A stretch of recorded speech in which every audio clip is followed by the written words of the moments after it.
to the goofball army out there. Hi at the families. Tell them to get to the next room.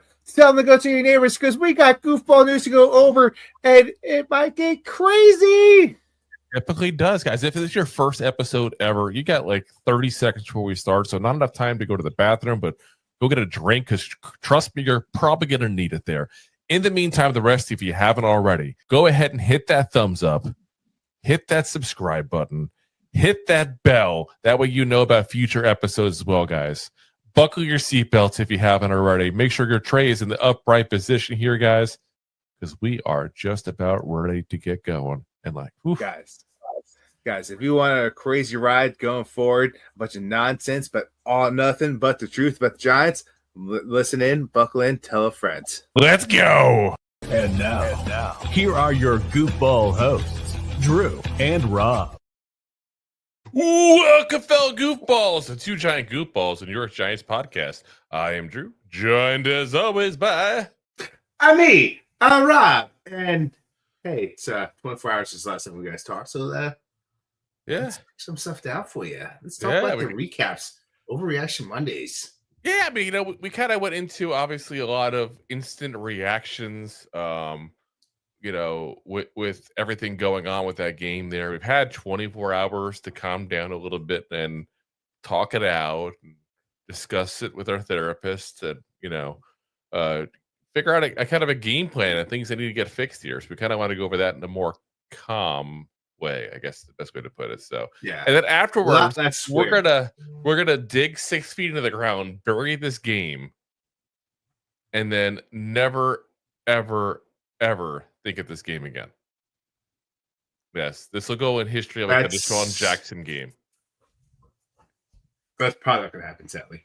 I know. I want it to, though. I really do. Though. So, but yeah, we're going to break down things. We're going to talk about the kicking situation, the prevent defense. We're already talk positive, though, about the offense, too, because, again, we haven't had a good offense in how long, and we got a good offense, it seems like, for once. And, of course, it's Monday, so what are we going to do? Nonstop. Let's go. Yeah, we're going to, of course, recap the week here for you guys as well. So...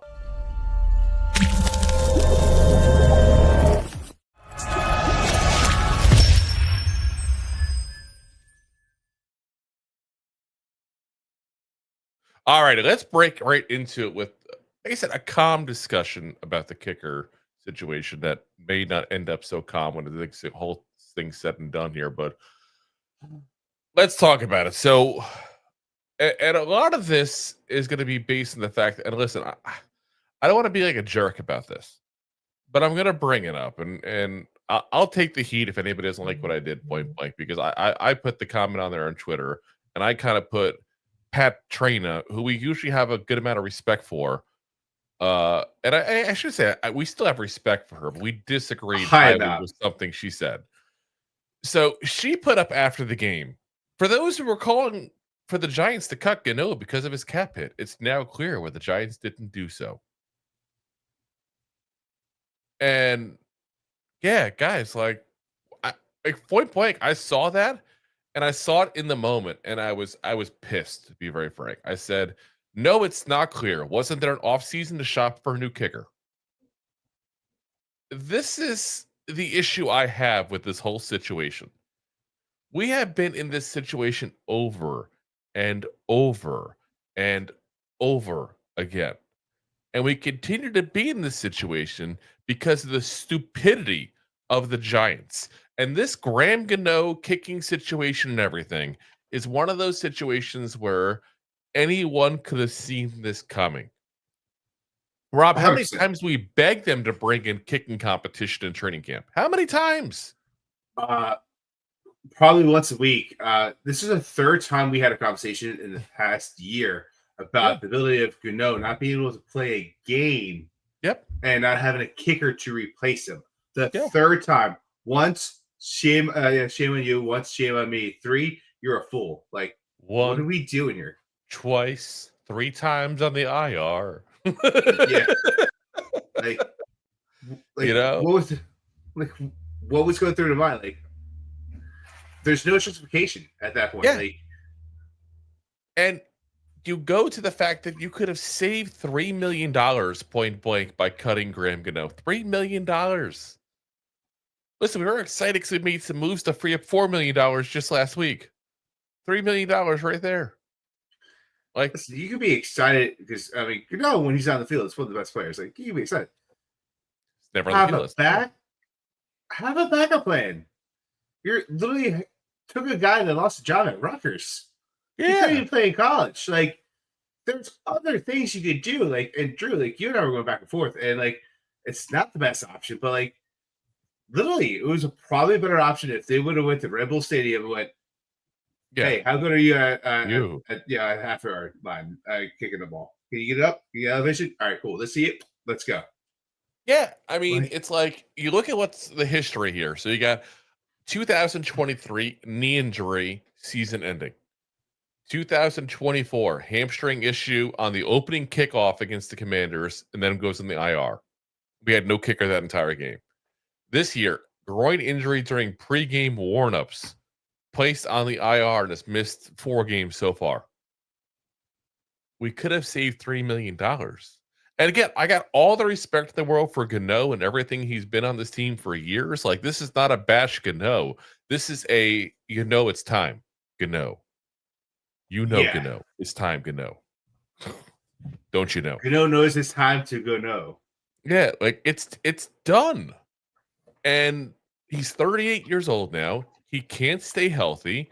And again, when he's healthy, he's still spot on. But how many times do we have to have a situation where we don't have a kicker? Or we don't have a reliable kicker? Or we're trying to get the punter to be the kicker because we haven't addressed an obvious issue. Like, this is one time it happens is bad enough. But 3 years in a row? 2 years in a row. 3 times. It was 2 times. It was 3 times the past year. How many kickers do we have to go through in 2023? Well, that's different because he was out that many times because of the knee. But I'm saying you were surprised to get hurt 3 times now in the past 2 years where he could not play again. He hurt practice this year, and last year he got hurt as well. Yeah. That's 3 too many times for a kicker. Like, I don't care who you are. Like, there's teams where if your kicker just misses a couple kicks in a game, a couple field goals in the game, like the 3-pointers, like, you drop them. Yeah. And, then you go, like you said, Jude McAtamney, who's on the roster, point blank, we've said it, and you and I have been preaching this from the get-go, and I don't understand why all of a sudden, because the kids started missing some kicks, now everybody's like, oh, this is ridiculous. This shouldn't have been this way. You and I have been preaching this on this show forever, that Jude McAtamney is not an NFL kicker. This kid literally lost his job at Rutgers, and the only reason why he's on the Giants roster is because he's an international player who doesn't count towards the roster. So Gano goes down. We have no choice. Okay, listen, I could have said 1 week, whatever. You got this kid, call him up. Let's bring him in. Let's figure it out next week. I have no problem with that whatsoever, okay? But instead, you get actually a heads up that he's going on the IR because of the situation, the way it happened with him, getting hurt during warmups and having to go on the IR. So you get the 1 game with no kicker. You go back into the next week. You get Koo, the former kicker for the Falcons. And then suppose there's a competition and Jude McAtamney wins. Listen, I don't know if there actually was a competition. I got to be honest. I'm not there for it. I'm not going to sit there and say what happened in those scenarios. But if Jude McAtamney wins the kicking competition, you should bring someone else in. Exactly. Instead of giving him the goddamn job, that should be your litmus test of like, Koo's just broken. It's time to move on. And that's where I'm just at. And instead, for weeks, the Giants have gone ahead and just kept this kid going. And you know how many field goals we've kicked in the last 4 weeks, guys? 2. A lot. 2 field goals in 4 weeks. Because we don't trust the kicker to kick the goddamn field goals. We went from a team that all they do is kick field goals and don't score touchdowns to a team that can now score touchdowns, but they're forced to have to try to score touchdowns because they can't even look at the option of a field goal because they don't have a goddamn kicker they trust. They go for a 2-point conversion because you don't have faith of your kicker to actually go for an actual point, Like, That's ridiculous right there. That's your basis of the job. Like, if you can't do that, you should have a job. The whole thing's ridiculous, guys. 2 field goals. And by the way, we haven't attempted one that's more than 31 yards in those 4 weeks. You have guys kicking 50-yard field goals like a chip shots now. You have teams going for 60-yard field goals. Look what happened with us against the Cowboys a couple weeks ago. And I'm not saying you got to go get the 60-yard guy. But don't tell me there's not a better option out there than Jude McAtamney, who's now missed 3 extra points in the last 2 weeks. 3. Missed 1 against the Eagles, missed 2 now against the Broncos. And let me be very clear about this. So there's no room for error, no room for miscommunication. I do not blame this kid whatsoever. I blame the Giants for putting him in this scenario. 100% I blame the Giants for putting him in this scenario. And that goes on 2 people very specifically. It goes on Brian Daboll and it goes on Joe Schoen. It goes on both of them because this has been an issue for weeks right now with no kicker that you trust. This has been an issue for the whole entire season of knowing you had a ticking time bomb in Graham Gano. It's been an issue for years that we've gone without a kicker because of the fact that we don't know when this guy's going to be healthy. Yeah. Listen, I'm not saying like people get hurt, people get injured. You don't have to give up on the player off of that. When a player gets hurt, when he's older, like that in the NFL, that's something you have to think about. When he gets hurt twice, that's something you should really start focusing on. Like, yes, does he have it or not anymore? Especially like a kicker with leg injuries. When it happens a third time, like, what are we doing? And there's options, guys. It wasn't like there was no options. We had a whole offseason to address this. We just didn't. So now Rob and I don't like to be the complete negative people that don't offer any kind of solutions whatsoever. So I'm going to give you guys a list of people here that are available right now that are kickers that are better than Jude McAtamney. And I'm not even going to give you guys Rob or me in the list because, quite frankly, we probably kicked the ball better than this kid can at this point. Again, he lost his job at Rutgers. Rutgers called me up once for a job. Yeah, like you can't hold the job in college, yet the NFL team thinks you're a legitimate starting kicker. That makes sense. Zane Gonzalez is available. 30 years old, last played with the Commanders. Guys, Commanders had a wild ride of kickers last year too as well. There's a couple of them that are available. This is one of them. 5 of 7 on field goals, 19 of 19 on extra points. The crazy thing is, before he played last year with the Commanders, he literally hadn't played in the NFL since 2021. That's a pretty decent stretch to be out before getting a chance again. But he got a chance, and again, didn't do great. I'm not saying we get the same quality of a guy like Gano when he's healthy, but we got to get an upgrade at this point from where we're at. Austin Seibert, 28 years old. Again, played with the Commanders last year. He was there most of the season. He was their kicker. 27 of 30 field goals. Didn't miss anything under 50 yards. All of his misses were over 50 yards. And then 22 of 24 in the extra points. So not great there. And he got a couple misses, but he's missed less last year than we've missed the last 2 weeks. So Cade Young, 24 years old, last year with the Bengals, 9 of 11 field goals, 14 of 15 extra points.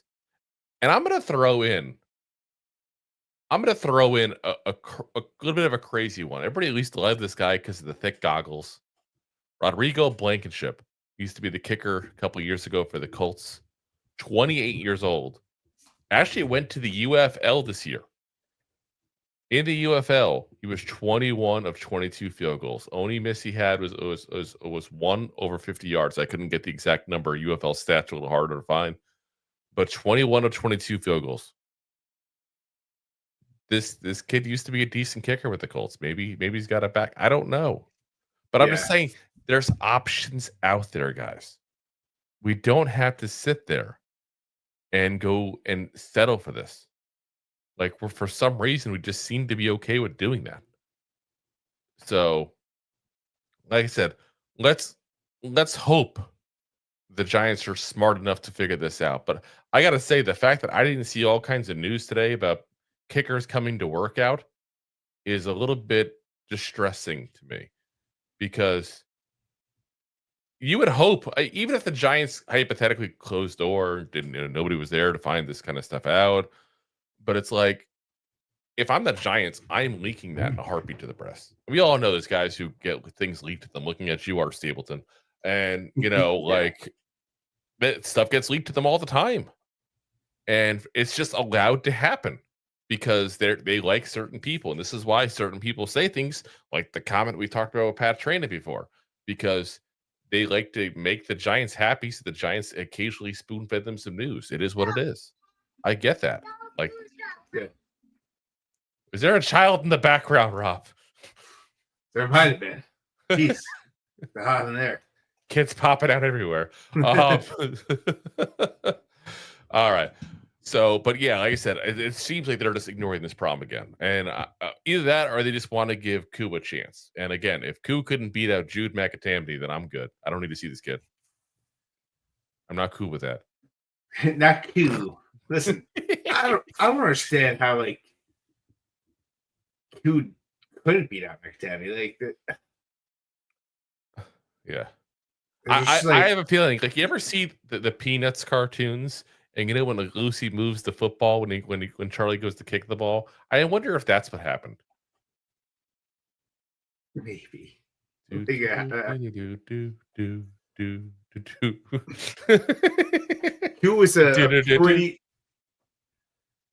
was he was a very active quarterback for a long time for Atlanta Falcons, and then he got cut. Kicker, not quarterback. Yeah, sorry, kicker. Way off. You're reading the comments. I'm on to you. Yeah, a little bit. I was staring at QB. Yeah. And then, like, he just had, like, a season where he went from, like, 98% actually down to, like, maybe 90, 85. Last year was, like, 70-something. He was really bad last year. Well, yeah, that's where he got cut. And then moving around. But and then this year, bad again, so.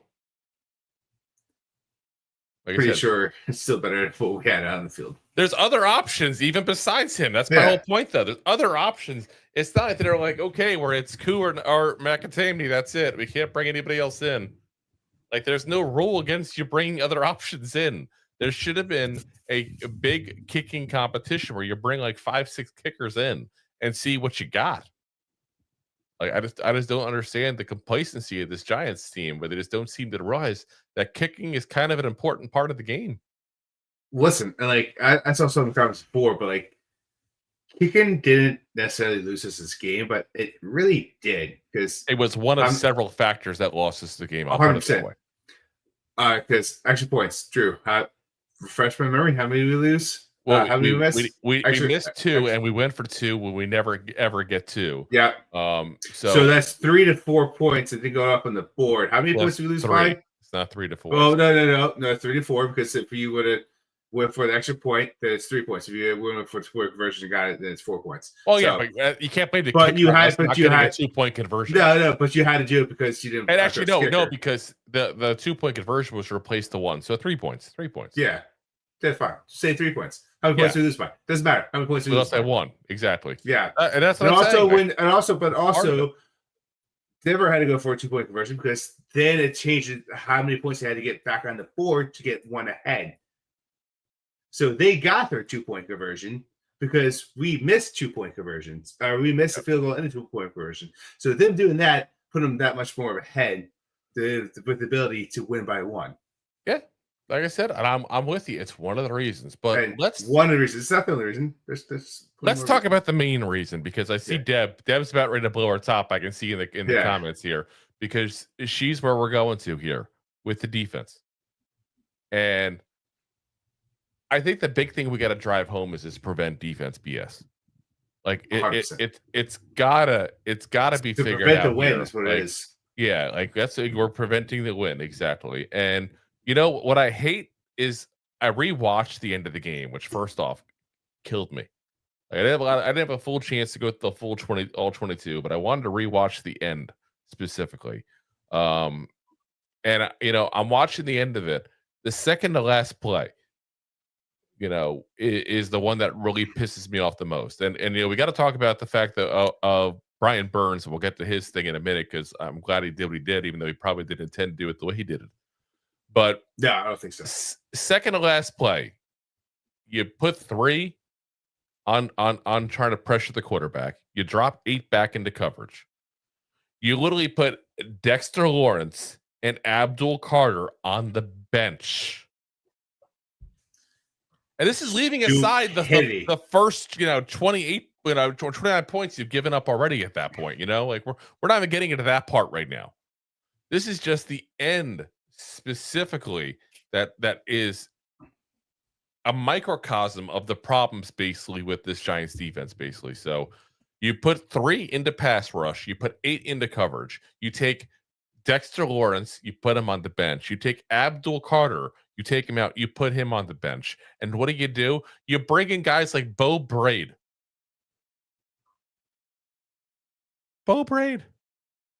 Yeah. Listen, at the end of the day, you want your best results, you put your best players out on the field. You tell me how is any chance in hell that Bo Braid is a better player to have when it counts, when the game is on the goddamn line, than Dexter Lawrence or Abdul Carter? My God. Like, it's absolutely insanity. And what pisses me off more than anything else is this is the second game we've had this problem. We did the same goddamn thing against the Cowboys. And listen, I know there's some people who may go, oh, well, if you put everybody in coverage, there's no receiver that's wide open. No, when you put everybody in coverage and you stop having any kind of pass rush, you're giving people all the time in the world to get open because they have 5 guys blocking 3. Like, it is the dumbest goddamn thing ever. And to have it happen twice now and cost us the game twice is utterly goddamn ridiculous. And then on top of that, and again, I know I've been low on Dable forever. I don't know if it's the term low on Dable. Everybody says high on. We're low on Dable. But to see Brian Dable yelling at Shane Bowen, who quite frankly need to be yelled at, but not by him. You're the goddamn coach. You okayed this. You're listening in, and you okayed this again. This is on Brian Dable as much as it's on Shane Bowen. And I know 100%. he's not a defensive guy. I get that. But as an offensive guy, you still understand the basics of defense because guess what you do as an offensive guy? You go against defenses. You have to go against the defense. You understand basics of defense. You may not be the guy who's going to scheme a defense, but you still understand it. So for him to sit there and say, after the game and start flipping out, you allowed that play. You allowed back-to-back plays of prevent defense with 3 guys and then 4 guys instead of actually going after the quarterback and pressuring him and forcing a quarterback who quite frankly played like crap for most of the game to go ahead and get hurried and make a bad throw. And on top of that, going ahead and allowing a situation where you force him maybe to go ahead and get rushed, and maybe he makes a bad throw. Maybe the receivers don't even get it because they've been dropping the ball left and right. But instead, you let him get comfortable. You let him sit back there for all the time in the world he wants. And instead, this is what happens now: is you have a quarterback that had all the time in the world. You had guys that are wide open because any receiver, no matter how deep we're covering, will find a way to get open if you give enough time. That's life. 100%. Even Jalen Hyatt. Well, maybe not Jalen Hyatt, but anybody else but Jalen Hyatt. Pretty much. Listen, the Denver has a pretty good offensive line. And just with 4 in the front, we had a pretty good track record of getting there and putting pressure on Bo. Why would you stop that? Yeah. Why? That's the biggest thing. Like, why would you take the pressure off him? It worked for 3 to 3.5 quarters. The pressure worked. Yeah. Why would you let it go that tempo? It makes absolutely no sense. And here's another interesting thing when I saw when I rewatched it. Because you're watching it live, you're looking at you're more freaking out what's happening as opposed to looking to see who effed up here, who did this, and everything. The second to last play, we only rushed 3 people. You know who the receiver caught the ball on? Deonte Banks. And you watch Deonte Banks when that play's over, just standing there like, doo, doo, like not knowing what the hell to do. What happened? Like, I'm so sick of seeing this kid on the goddamn field. It's not even funny. He needs to sit on the bench the rest of this year, or just cut him or trade him. Get rid of him. Yeah, because he does you no good whatsoever. And there was no fire. There was no fire whatsoever. I'm telling you, you can tell a lot by a player when things are going right, but you can find a whole lot more when things are going wrong. And for him to give up a big play like that, to stand there like no emotion, no being pissed off, no trying to pump up the team after that, just looking like the Swedish Muppet. And I see Anthony traded for a sack of potatoes. Yes, I'll take a sack of potatoes. I might even give you half the sack of potatoes back even. Like, I don't care. Just get rid of this kid. Listen, we'll cover part of his salary. Like, get rid of him. Just get him gone. Go. How much did this defense change when Deonte Banks went in for Paul Skattebo? Seriously. And I'm not even trying to just pick on the kid to be a jerk. Like, I'm being honest here. Like, how much did that defense change when Paul Skattebo got out and Deonte Banks went in? Oh, 100%. That was the big shift in the momentum. Like, what's Debo left? It's not good. It's not. And then, on top of that, the touchdown that was, the one that bobbled and got knocked in it for a touchdown. Guess who that touchdown was also on? Deonte That was Banks. on. Wow. No, but here's the thing, though. The ball is up in the air. You, as an NFL player, are supposed to be doing what? What are you always supposed to keep your eye on? The ball. And you know what? The receiver did his damn job, and he kept denying the ball, and that's why he caught in the end zone. But instead, Deonte Banks, again. I'm just done with him. Yeah, I've been done with him. It's done. Like, I just don't get it. Like, everything. And it's just like, at what point do the Giants give up on him? And the sad thing is, that means you sit there and you give up on him. You're giving up on Jalen Hyatt. You're giving up on Evan Neal. But you know what? At this point, give up. I'd have more respect for you for giving up and admitting your mistake than trying to trot the schmuck out here. It's hard to admit that you made a mistake. No one wants to do it. But Shane, Dable, you guys are supposed to be leaders. And part of it is doing dirty work and admitting that you made a mistake and getting the respect by the other players on the team by admitting you made a mistake and getting rid of the mistake and getting other players to step up. Yeah. Art Green would do better. Art Green would do better than Deonte Banks. And don't get me wrong. If you try who is Art Green? Exactly. But like I'm saying, you keep trying out these players that can't do and won't do. Like in business, as a leader, there's the can't do's and the won't do's. These guys are both. Yeah, it's like they won't and they can't. It's just absolutely pathetic at this point. And this prevent defense has to go, and Deonte Banks point blank has to go. And you've seen it with Art Green. He went in when he was in the Baltimore Ravens game a couple of years ago, and he didn't look horrible. And don't get me wrong, I don't think he's a great corner. He wouldn't be on the bench otherwise. But Banks point blank is only getting the plays because of where he got drafted. If it wasn't for Cordell Flott looking so good right now, they'd probably be flipping back and forth. Like, yeah. I don't know. It's a frustrating thing to watch because we finally get an offense that's rolling. We'll get to that in a minute because I do want to give you guys some positivity in this. I don't be all 100% negative. We finally get an offense that's rolling, though.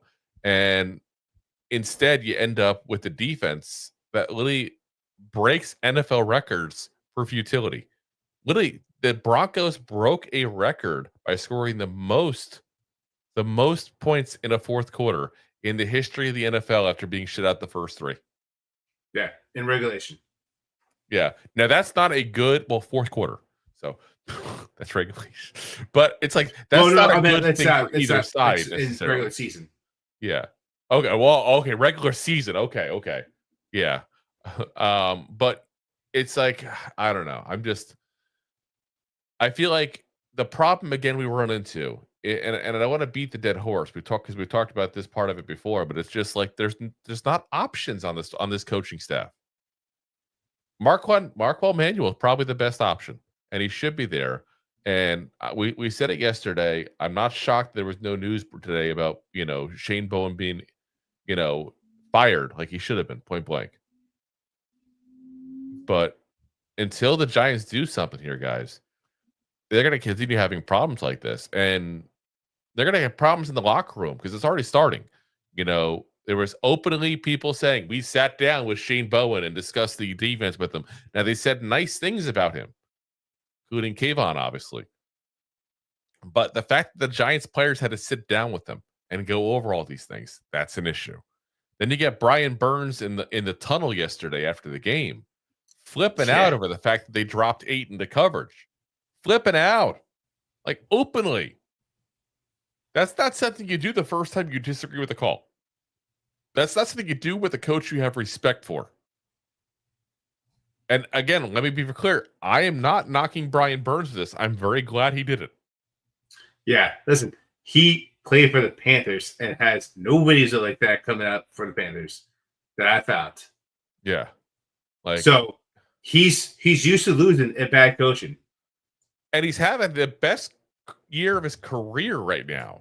Nice he's sacks. Literally, I think he's the NFL leader in sacks now. I don't know if he is. He's damn near, I think, top 3. I don't think he's top.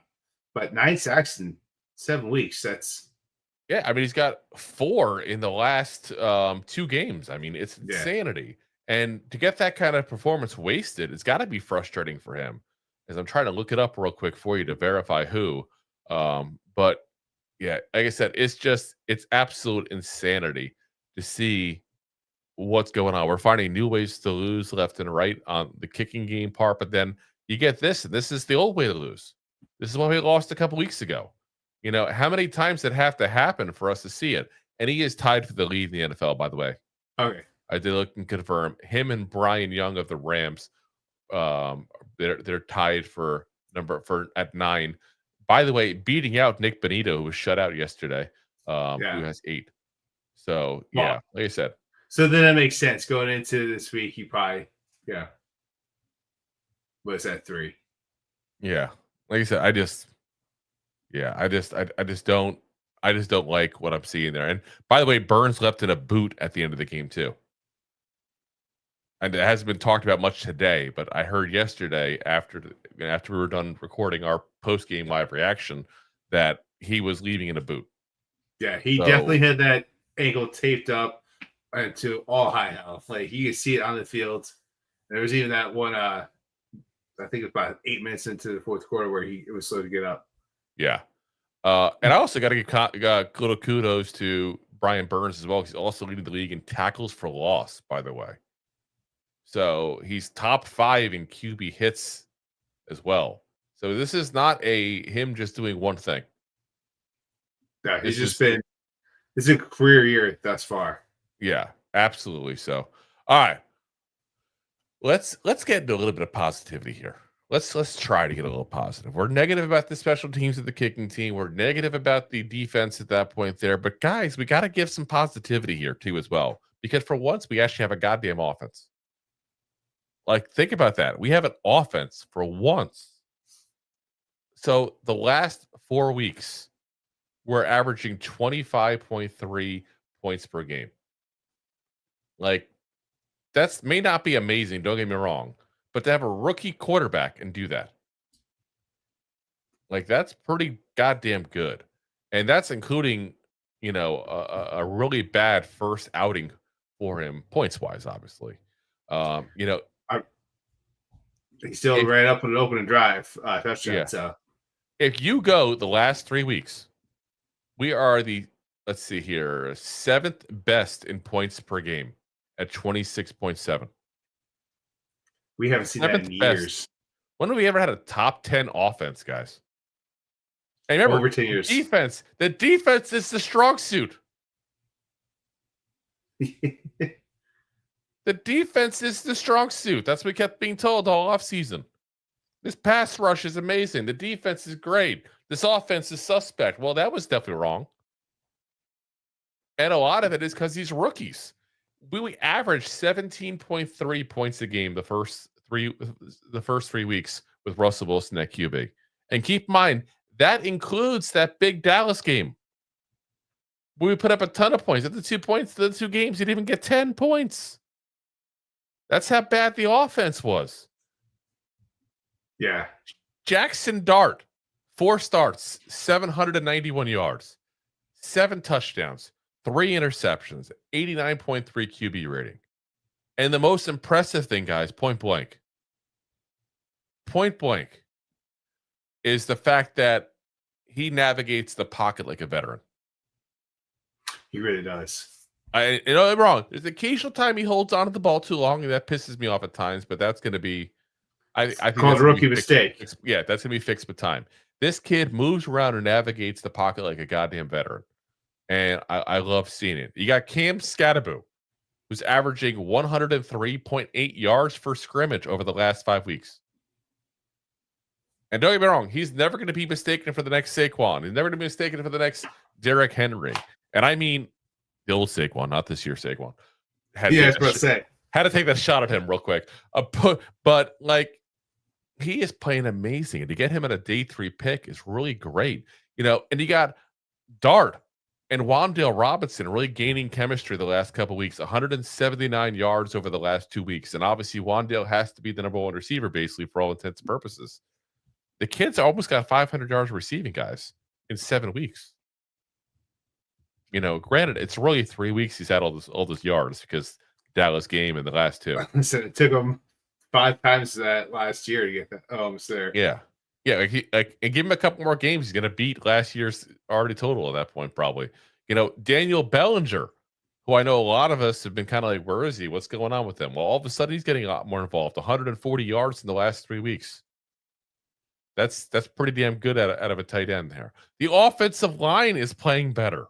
Andrew Thomas has just flat out been elite since he got back, guys. Flat out elite. Stud.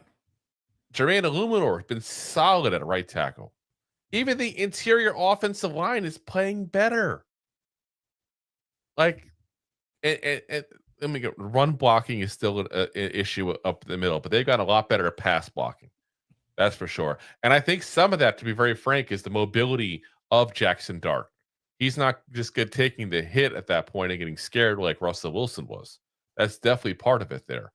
And I see you guys in the comments. Yes, hell's yes, I would take Jaxson Dart over Jalen Hurts in a heartbeat right now. Because Jalen Hurts, I'm sorry, he's not a good quarterback. I haven't seen that for years. Sorry to an Eagles fan, so I'm not even sorry. Screw it. Eagles fans.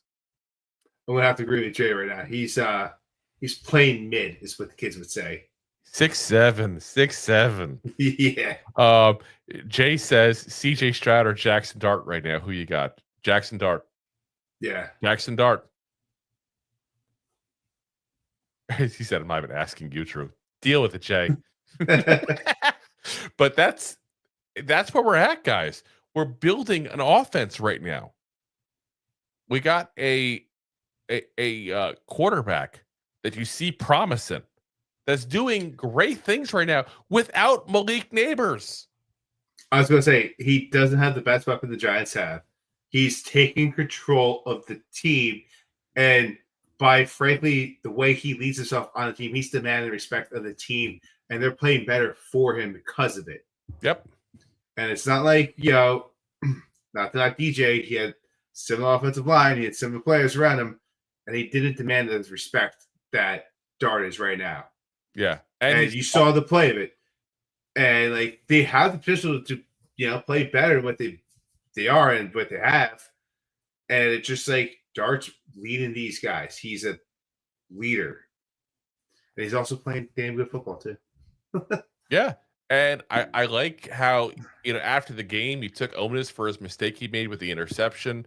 Again, I don't blame the game on his interception. I gotta be clear on that as well, because he's a rookie. I expect him to make bad plays. I was even pissed at him after the Saints game, which is probably his worst game he's had. Like, by far. Yeah, like, I don't care.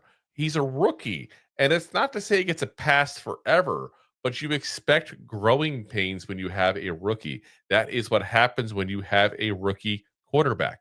So the fact that he's playing like he did, how many times, again, 7 touchdowns and 3 interceptions. Would you really see many rookie quarterbacks with that kind of ratio? And 2 of the 3 were in one game. Like that's where we're at. Like it's insanity. Absolute insanity, guys. And like I said, I don't know where the ceiling is yet for Dart. I don't want to go overboard. I'm gonna be that guy that's, saying let's get the bust at this point for Dart for Canton at that point. We got to get Eli there first off. But when it boils down to it, I think the big thing is that this team has a chance right now. And it's because of this offense. It's because of Jaxson Dart. It's because of Cam Skattebo. This team's getting an identity. We just need the goddamn coaching staff to get out of the way. Let Dart just play some street ball with these guys. Might do us a little better. Yeah. And honestly, I got to be frank with you guys, and I see some of the comments saying it already too. I don't think Dable's going anywhere, guys. No. So here's the problem. I think is Kafka and Bowen gone. 100%. Here's the problem is you have Shane and you had Dable, who drafted Jaxson Dart, who's literally everything we just said, and then some probably. He's a brand new quarterback to the system.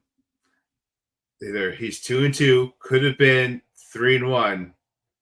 I think this performance, as much as it sucked and it sucked that we lost, keeps Dable his job, because he turned around and Dable's going to say, look at the quarterback that I brought in, went against one of the best defenses at the time and picked them apart and sliced them apart.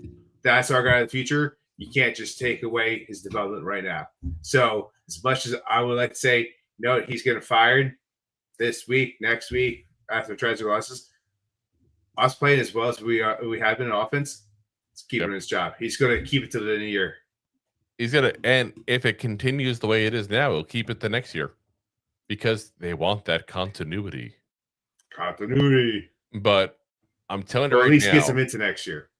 I'm telling you right now, we need a goddamn coordinator, at least on defense, that can do something. And I don't know, like that scares me too, is how much a lame duck this is going to be. Like we got stuck kind of with Shane Bowen because nobody else wanted the job. Yeah, I'm going to throw something a little crazy at you. Jerome Henderson, bring him back next year, DC. That's not terrible. I've seen a lot of people out there saying bring in Antonio Pierce. Like, oh god, I'm going Antonio Pierce. We talked about it a little bit yesterday about like he hasn't been in this locker room. He hasn't seen what these players can do. He's going to be a brand new coach, going to a brand new system, brand new stuff for the players. It's not going to work the way people think. Yep. You think you just drop them in and automatically better. All he's ever done, besides the interim head coaching time he had with the Raiders, which the players loved him, but the results weren't great, obviously, is he was a co-defensive coordinator for Arizona in Arizona State, I'm sorry, in college. And then he got booted out of the NCAA for how he ran that team, basically. So yeah, I'm good. But I think what we need really is this offseason is we need, because assuming we keep Dable, which I think if the things continue, we're going to end up keeping Dable, unfortunately.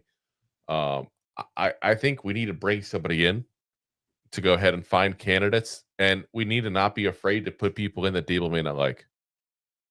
I think so. And just tell Dable, you deal with these guys, or we can replace you as well. I think that's the case. I think that's the move. Yeah, because we got to get the we got to get this fixed. Yeah. All right.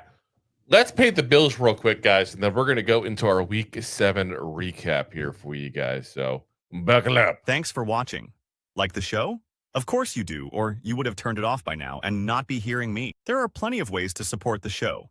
YouTube is the best place to join us, and we offer memberships there with fun benefits like custom emojis and early access to video clips. Of course, there you can also send super chats and stickers to send one-time support payments. The best way to support the show is to buy these drunk idiots beers at buymeacoffee.com/2giantgoofballs. Along with one-time support payments, there are also monthly plans, so you can continue to help kill their livers each month. You can also show people that you are a goofball by visiting our store at 2giantgoofballs-shop.fourthwall.com.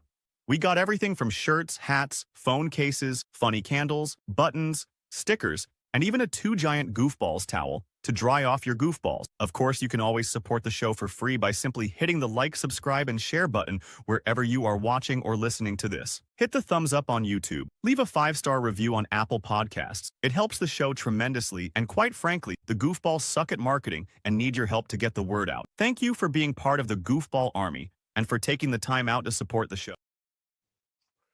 All righty, guys. Wait for Rob to get back here. So we got the Week 7 recap, and this is my comeback week, guys.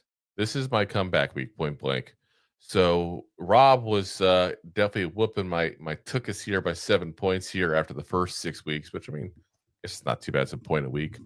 But yeah, this may be our best week of picks there is in general here. As I hear Rob in the background here, coming back. Here he is. Nope, I don't see him anymore. I heard him, but yeah, let's get into the games here. So we start off obviously with Thursday night, which was a thrilling game here. The Bengals go ahead and beat the Steelers in the battle of old quarterbacks, 33-31. Then we go over to the first game yesterday, was the one in jolly old London, where the Jaguars got a sound thrashing there. The Rams literally just destroyed the Jaguars here, 35-7. Like absolute insanity. There's no coming back from that. There was no Giants Broncos situation going on there. That's for damn sure. But next up, go for it, Rob. Up next, you had the Eagles playing the Vikings in Minnesota. Don't you know? Oh, don't you know there? And this is like one of the games this week that wasn't quite a blow, but you know, Jalen Hurts had to put it up in the air. It made his receivers pretty happy in this game, which, I mean, the Giants fans don't want to hear that. But Barkley, I think, was averaging less than 3 yards per carry. 18 carries, 44 yards. Yeah, 44 yards on the day, and did not look great. Jalen Hurts had third in the air, and the Vikings are definitely missing JJ, who hasn't played much football. He's 2-2 in the year, and Wentz is 1-1 in the year, and they probably made a highlight reel of how many mistakes this guy made, throwing the ball 8 yards behind the line of scrimmage. Yeah, Wentz looked awful. Yeah, absolutely horrendous. And the Eagles, point blank, once again goes ahead and gets bailed out as well, because they got a defensive touchdown. So yeah, that's another way game they went ahead and basically got bailed out again. The offense just not even with them throwing it like crazy, which throw it to AJ Brown, Devonta Smith like crazy. Saquon, real quick, so I see the comment there on Anthony from about Saquon getting hurt. He was evaluated for a concussion when it was clear to return, is my understanding. So yes, but before we played us, I think the 2 weeks ago he was dealing with a knee thing. Left the game 2 weeks ago, came back, but all year he has not ran well. The best run he had all year was against the Giants in the opening drive, and that was it. And then he had a one that was just as good, not quite as good against the Giants, and that was it. That's his biggest burst all year. Yeah, has definitely been underperforming. Speaking compared of to last year, let's be very clear. Yeah. To last year. Speaking of underperforming, let's talk about the Titans, who got absolutely beat up by the Patriots there, 31-13. As clearly Rob is wearing his Mike Vrabel uniform here to go ahead and be in solidarity with Mike Vrabel here, because listen, Vrabel literally got a standing ovation and a chant after the game. Game was in Tennessee. Listen, Vrabel just went and finished his revenge tour and just smoked every place he was before landing a job with the Pats. And let's say, look at the Pats. They're leading that division right now. Completely think it's the Bills division, and guess what? The Patriots, who everyone's laughing about at the beginning of the year, is now 5-2. It's insanity. Yeah, and a lot of blowouts this week. By the way, guys, fair warning. Yeah. Should have given that warning. So I was about to say, there's only a handful of games might be a little too easy saying that it's within a touchdown. But what was kind of close was the Panthers going into MetLife playing the Jets. Let's talk about a lackluster. It was 13-6. It's 7 points difference there. They literally scored twice as many points as the Jets. That's not saying much. When you put up 6, I don't want to hear you put up twice as many points. Because more than twice as many points.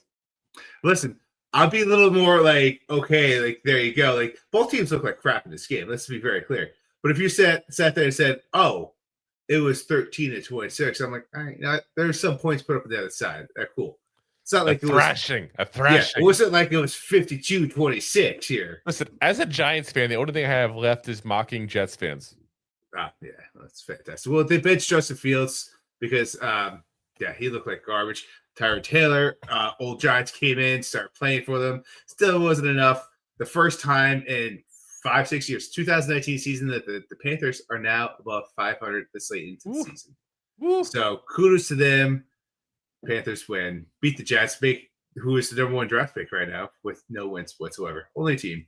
Yeah, insanity. Then another sound thrashing. Who had on their bingo card the Browns scoring 31 points? Because that's what happened. I literally did. I literally did. Literally.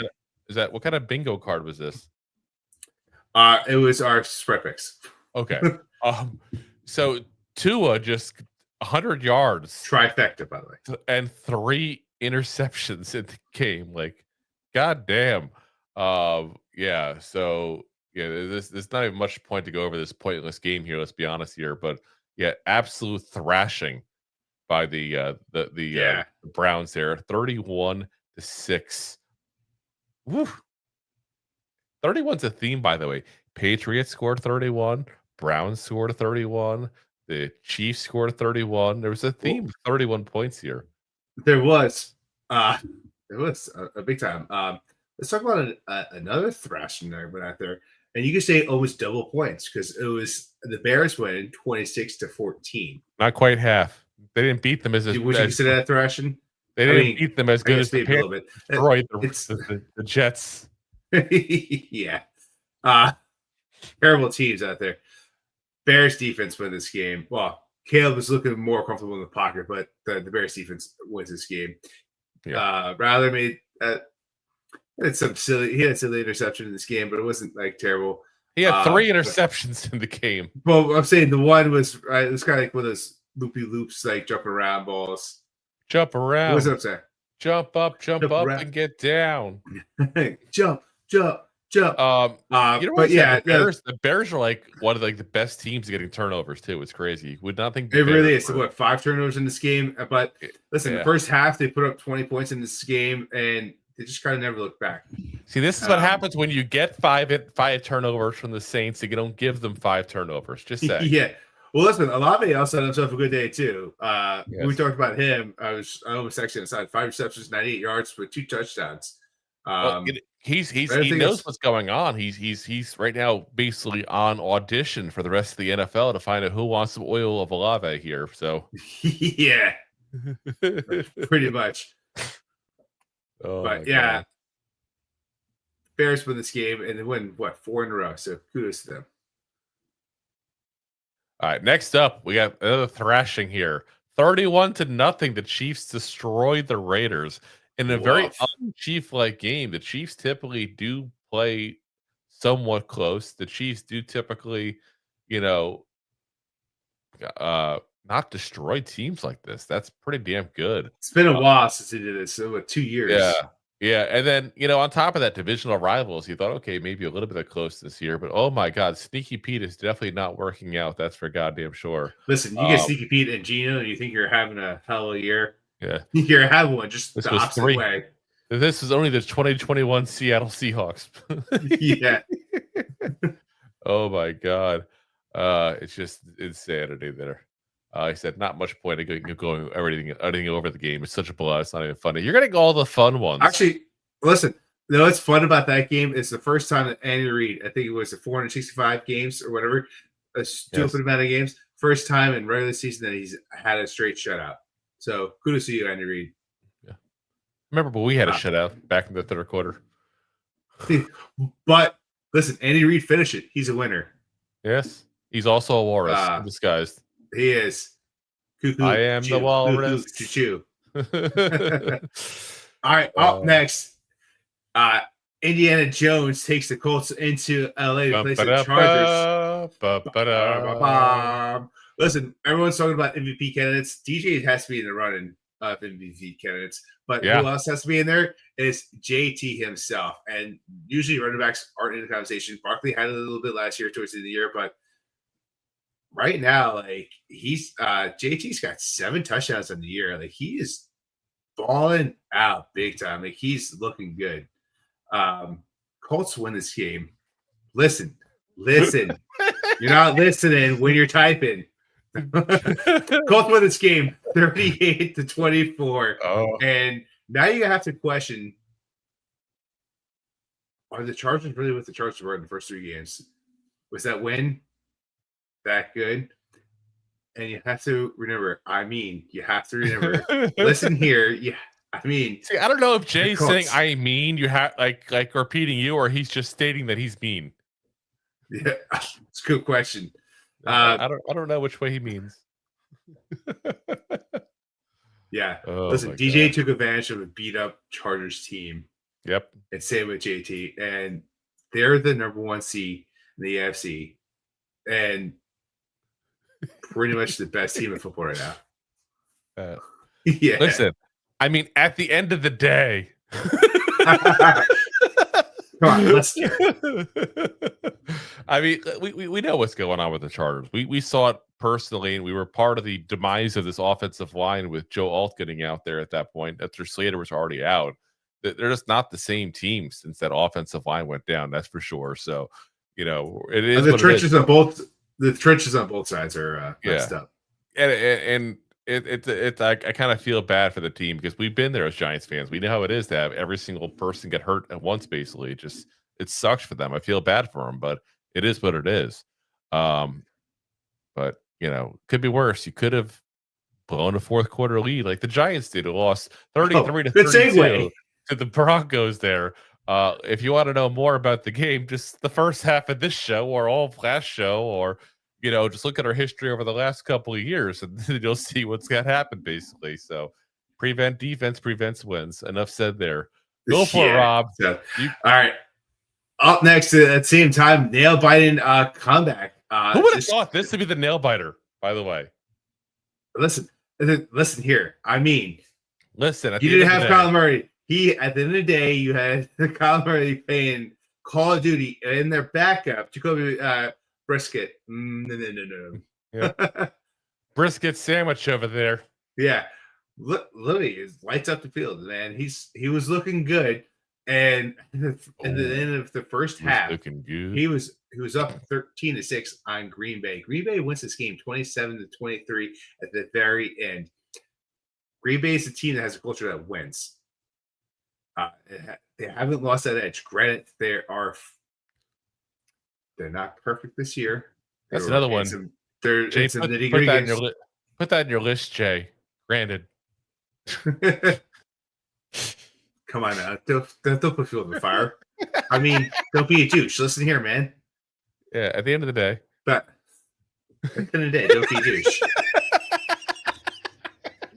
But Green Bay wins the game with pretty much 2 minute and a half left. Arizona comes back and almost wins the game, but the defense steps up.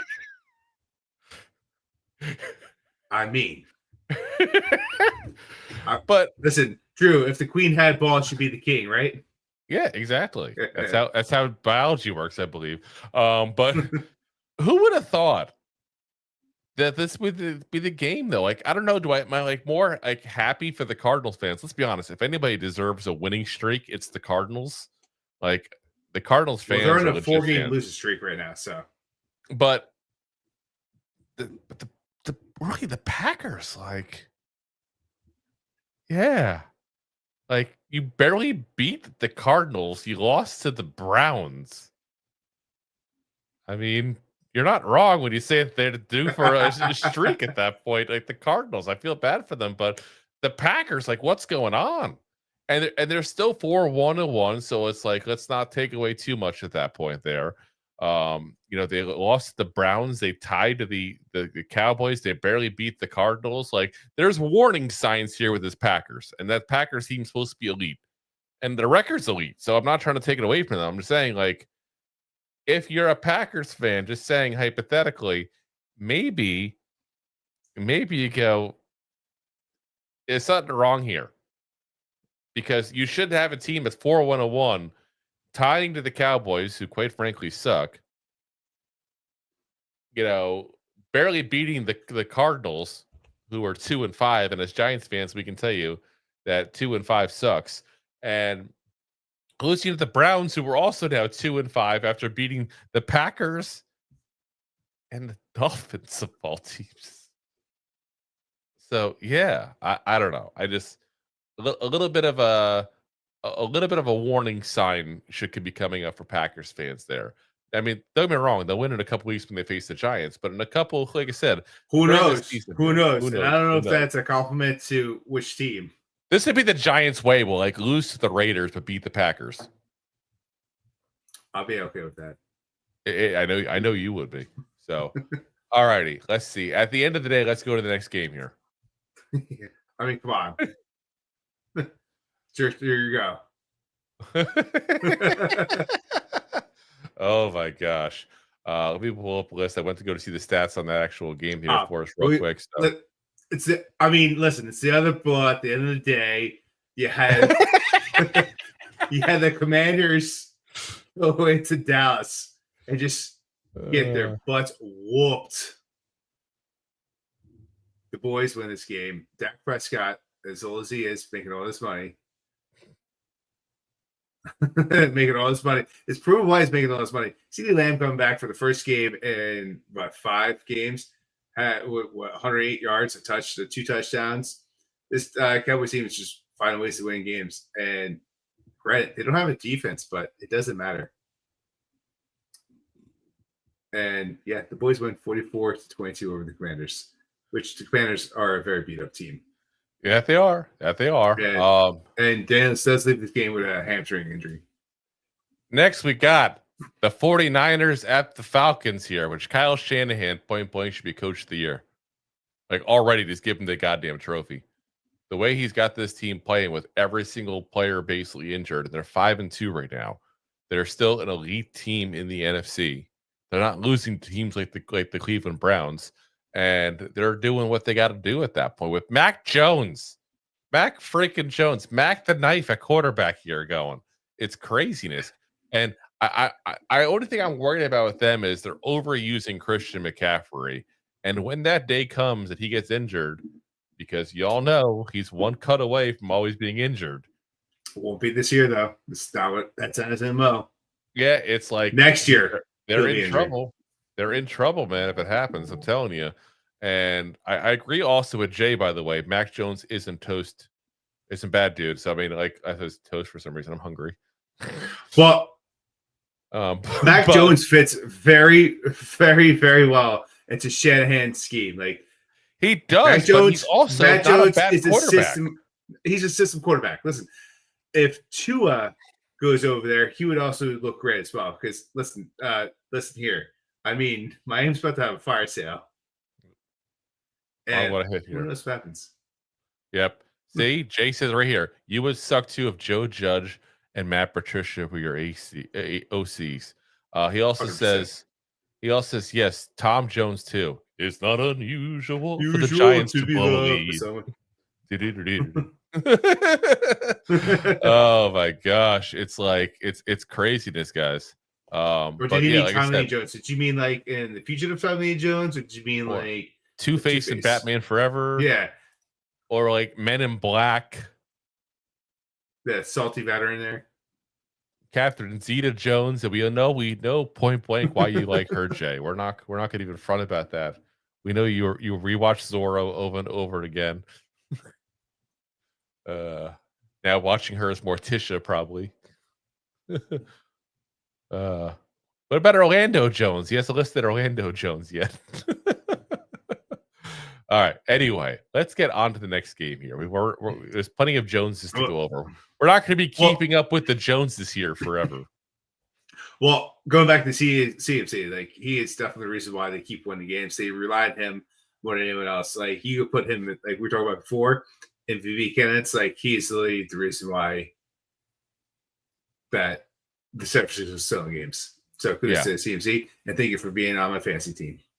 And I still think DJ would get most improved player, and CMC has a chance to get it because of that. But I think Shanahan gets coach of the year instead, and I think the MVP is going to go to somebody else entirely different. Who I don't know yet.